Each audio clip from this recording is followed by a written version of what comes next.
Real estate ಮುಂಚೆ ತರ ಇಲ್ಲ ಮಗ, ಸ್ಟ್ಯಾಗ್ನೆಂಟ್ ಆಗೋಗ್ಬಿಟ್ಟಿದೆ. ಸ್ಟಾಕ್ಸ್ ಮೇಲೆ ಹಾಕು, ಅದ್ರಲ್ಲಿ ಕಾಸಿರೋದು. ರಿಟರ್ನ್ ಆನ್ ಇನ್ವೆಸ್ಟ್ಮೆಂಟ್ ಮಗ, ಯಾವ್ದೋ ಅಮೌಂಟ್ ಬಂತು ಅಂದ್ಯಲ್ಲ, ಎಲ್ಲಿಗೆ ಹಾಕ್ದೆ? ಸುಮ್ಮನೆ ಎಫ್ ಡಿಗೆ ಹಾಕ್ಬೋಣ ಅಂತಿದ್ದೀನೋ. ಏನು ಎಲ್ಲ ಸೇಫ್ ಗೇಮಾ ಮಗ? ಎಫ್ ಡಿಗೆ ಹಾಕಿದ್ರೆ ಮ್ಯಾಕ್ಸಿಮಮ್ 8% ಬರುತ್ತೆ.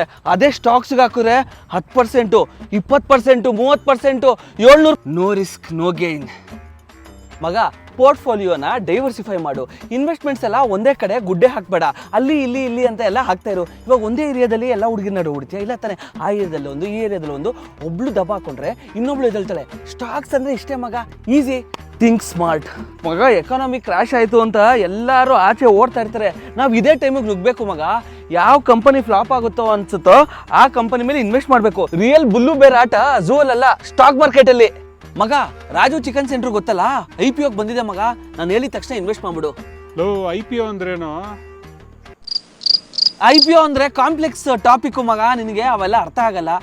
ನಾನು ಬಂದಿದೆ ಅಂತ ಹೇಳಿದ ತಕ್ಷಣ ನೀನು ಕಾಸು ಹಾಕೋದು ಅಷ್ಟೇ ನಿನ್ನ ಜವಾಬ್ದಾರಿ. Full click. Bitcoin, economy crash, SIP ಮಗ. ನಿಮ್ಗೊಂದು ಸೀಕ್ರೆಟ್ ಹೇಳ್ತೀನಿ, ನೀನು ಯಾರಿಗೂ ಹೇಳ್ಬೇಡ. ನನ್ನ ಫ್ರೆಂಡ್ ನಿನ್ನೆ ಕಾಲ್ ಮಾಡಿದ್ದ, ಯಾವುದೋ ಒಂದು ಪೆನ್ನಿ ಸ್ಟಾಕ್ ಬಂದಿದೆ ಅಂತೆ ಮಗ. ಸಿಕ್ಕಾಪಟ್ಟೆ ಪೊಟೆನ್ಷಿಯಲ್ ಇದೆ ಅಂತೆ. ನಿನ್ಗೆ ಎಷ್ಟಿದೆಯೋ ದುಡ್ಡು ಎಲ್ಲ ಹಾಕ್ಬಿಡು ಅಂತ ನೀನು ನನ್ನ ಕ್ಲೋಸ್ ಅಂತ ನಿನಗೆ ಹೇಳ್ತಾ ಇದ್ದೀನಿ.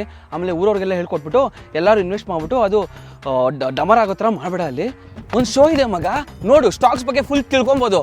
ಯಾವ ಶೋನು? ಸ್ಕ್ಯಾಮ್ 1992 ಅಂತ. ಮಗ ನೀ ಇಷ್ಟೊಂದು ತಿಳ್ಕೊಂಡಿದ್ಯಲ್ಲ, ನೀನೆಷ್ಟು ಹಾಕಿದ್ಯೋ ದುಡ್ಡು? 500 ರೂಪಾಯಿ ಹಾಕಿದ್ದೀನಿ ಮಗ. Warren Buffett. First of all ನೀನ್ ವೈ ಸ್ಟೋರಿ ಇಟ್ಟಿರೋದೇ